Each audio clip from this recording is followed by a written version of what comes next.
The trial court held that the plaintiff has prima facie established prior user of the mark Manikchand by itself and its predecessors. It observed that the question whether the assignments relied on from its predecessors by the plaintiff were genuine and are proved to be genuine was a question that could be decided at the trial, and at this prima facie stage there was no reason to discard those documents. The documents relied on by the plaintiff prima facie showed prior user. After referring to some of the decisions brought to its notice, it held that the plaintiff has established a prima facie case for interim injunction. It was further found by that court that the balance of convenience was in favor of the grant of interim injunction in favor of the plaintiff,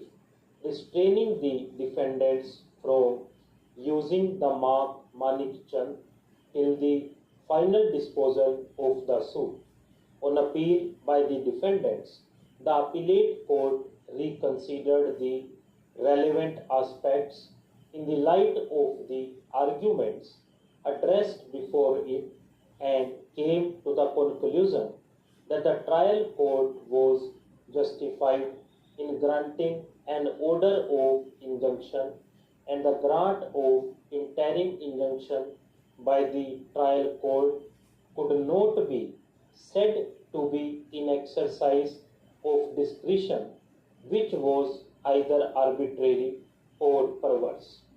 The appellate court observed that the trial court at this stage was not wrong in coming prima facie to the conclusion that the prior user of the mark was by the predecessors of the plaintiff and the plaintiff.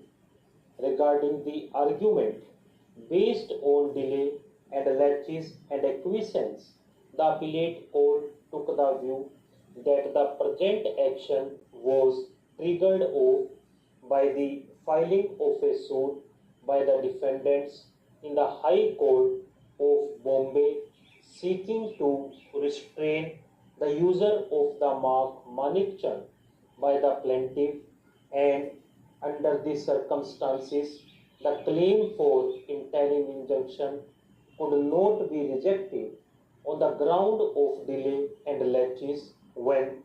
both sides seemed to agree that the marks were similar. The appellate court also took note of the number of prosecutions initiated against the defendants under the Prevention of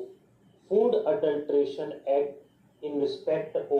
pan masala and gutka sold under the name Manik Chand, and indicated that the plaintiff would be seriously prejudiced and its reputation affected if the defendants are allowed to carry on their trade in these products under the name Manik Chand, thus finding no reason to interfere with the grant of interim injunction by the trial court. The lower appellate court dismissed the appeal filed by the defendants but directed the trial court to try and dispose of the suit within a period of 6 months from the date of receipt of copy of its order. At this interlocutory stage, it would not be proper for this court to enter into an adjudication based on the various documents produced before this court, which are not of undoubted authenticity and the genuineness, acceptability, and value of which are mutually questioned. Stone.